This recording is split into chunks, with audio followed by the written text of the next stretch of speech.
Сәлем достар, бүгін 72-ші сабақ көмейту амалының компоненттері. Бірінші тапсырма асы 3 сан аттай отырып 12-ге дейін сана дейді. 3 сан аттай отырып дегеніміз, яғни 3 сан аттай отырып 3 рет аттаймыз. 3, 6, 9, 12. Айырмашылықтарын қарасаңыз, әрбір екі санның арасында 3 деген сан бар. Яғни 3 сан аттай отырып 12-ге дейін санасақ, осылай болады. Екінші тапсырма өрнектерді бірдей қосылғыштардың қосындысы түрінде жаз, олардың мәнін тап. 4 көбейту 2. 4 көбейту 2 дегеніміз бізде 4 қосу 4 болады. 4 қосу 4 ол 8-ге тең.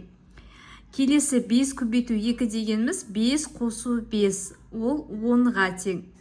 6 көбейту 3 дегеніміз 6-ны 3 рет қосамыз. 1, 2, 3.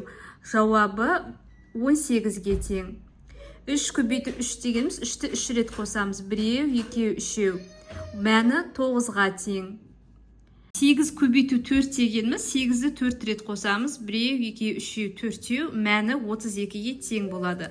9 көбейту 4 дегеніміз 9-ды 4 рет қосамыз. 1, 2, 3, 4. Мәні 36-ға тең. Екінші тапсырманың орындалуы осылай. Үшінші тапсырма үлгіге қарап қосуды көбейтумен алмастыр дейді. Яғни үлгіде 4-ті 1, 2, 3 рет қосқан, көбейту түрінде 4 көбейту 3 болады. Жауабы 12-ге тең. Енді қалғандарын жазайық. 6 қосу 6 дегеніміз көбейту түрінде 6-ны 3-ге көбейтеміз. Мәні 18-ге тең. 9 қосу 9 дегеніміз 9-ды 2-ге көбейту. Мәні 18-ге тең. 7 қосу 7 қосу 7 қосу 7 бұл 7-ні 4-ге көбейтеміз. Мәні 28-ге тең. 8 қосу 8 қосу 8 дегеніміз 8-ді 3-ге көбейтеміз. Мәні 24-ге тең. Енді қараңыздар. 4 көбейту 3 түріндегі өрнек көбейтінді деп атайды. Өрнек көбейтінді деп аталады. 4 және 3 ол көбейткіштер. 4 көбейту 3 тең 12 дегеніміз ол теңдік. 12 саны көбейтіндінің немесе өрнектің мәні. Ал мынау 4, 3, 12 ол көбейтудің компоненттері болып табылады екен. 4 көбейту 3 тең 12 теңдігін қалай оқысақ болады? 4-тен 3 рет алғанда 12 шығады. 4-ті 3-ке көбейтсе 12 шығады. 4 пен 3-тің көбейтіндісінің мәні 12-ге тең. 4 сан 3 рет арттырса 12 шығады. Осылай атасақ болады екен, оқысақ. Енді қараңыз, мына жерде жаңа 3-ші тапсырмада мынау 6, 3, 18 деген ол көбейтудің компоненттері. 9, 2, 18 көбейтудің компоненттері. 7, 4, 28 көбейтудің компоненттері. 8, 3, 24 көбейтудің компоненттері. Түсінікті ғой? Сұрақтарыңыз болса комментарияға жазыңыздар, міндетті түрде жауап беремін. Төртінші тапсырма. Бірінші көбейткішті 4-ке, ал екінші көбейткішті 5-ке тең көбейтіндіні жаз. Қосу амалының көмегімен оның мәнін тап дейді. Көбейткіштер дегеніміз бағана өткендей 4 және 3-на 4 көбейту 3 деген ол көбейткіш болып табылады. Бірінші көбейткіш 4-ке тең болса, демек ол біз 4-ті жазамыз. Екінші көбейткіш 5-ке тең десе, онда 4 көбейту 5 деп жазамыз. Енді осыны қосу амалының көмегімен жазатын болсақ, 4 көбейту 5 дегеніміз ол 4-ті 5 рет қосу. 1, 2, 3, 4, 5. 5 рет қоссақ, оның мәні 20-ға тең болады екен. Төртінші тапсырма осылай орындалады. Төртінші тапсырма суреттерді пайдаланып қосындылар құр. Бірдей қосылғыштардың қосындысын көбейтіндімен алмастырып, өрнектің мәнін тап. Қорытынды жаса дейді. Бізде бірінші жиында мінекей 3 нүкте тұр, екіншісінде 3 нүкте тұр. Енді барлық элементті санайтын болсақ, мына 3-ке 3-ті қосамыз, е? 3-ке 3-ті қосамыз, мінекей 3 қосу 3. Бұны көбейтінді түрінде жазатын болсақ, 3 көбейту 2 деп аламыз. Тең 6-ға. Мына жерде 6 элемент бар. Келесі жиында мына жерде 2 элемент бар, мына жерде 2 элемент бар, мына жерде 2 элемент бар. Барлық элементтің санын табу үшін осы үшеуін қосамыз.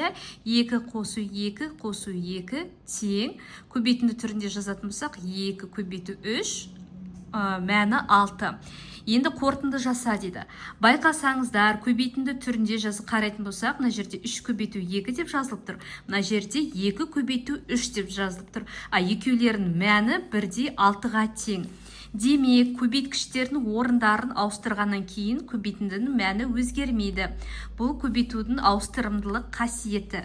Түсіндіңіздер ғой, яғни 3 көбейту 2 тең 6 болады. 2 көбейту 3 десек те 6 болады. 2 мен 3-дің орнын ауыстырсақ та, оның мәні өзгермейді, 6-ға тең болады. Мысалы, тағы да алатын болсақ, 1 көбейту 2 десек 2-ге тең. 2 көбейту 1 десек, ол да 2-ге тең. Орын ауыстырғанмен оның мәні өзгермейді. Тағы да бір мысал келтіріп жазатын болсақ, 3 көбейту 4-іміз біздің 12-ге тең. Орын ауыстырып жазсақ, 4 көбейту 3 десек, ол да 12-ге тең болады. Көбейткіштердің орындарын ауыстырғаннан көбейтіндінің мәні өзгермейді. Балалар, осыны есте сақтап алыңыздар. Тапсырма 2. Қорапшаның әр қайсында 3 қамшыдан бар. Қорапшаларда барлығы неше қамшы бар дейді. Мінекей. Саны, 2 қорапша бар, бізде 2. Қамшы 3-ден, яғни бір қорапшада 3 қамшыдан бар. Енді барлығы дейді. Барлығын табу үшін біз өзі небәрі 2 қорапша бар ғой, әр қайсында 3-ден болса, демек 3-ті 3-ке қосамыз. 3 қосу 3. Түсіндіңіздер ғой, себебі бізде саны 2, мінекей 6-ға тең. Енді осыны көбейтінді түрін жазатын болсақ, 3 көбейту 2 тең 6-ға. Немесе орын ауыстырып жазатын болсақ, 2 көбейту 3 десек те, ол 6-ға тең. Сонда жауабы барлығы 6 қамшы бар. Тапсырма есептемей ақ салыстыр дейді. Мінекей қараңыздар, 7 көбейту 2, 2 көбейту 7.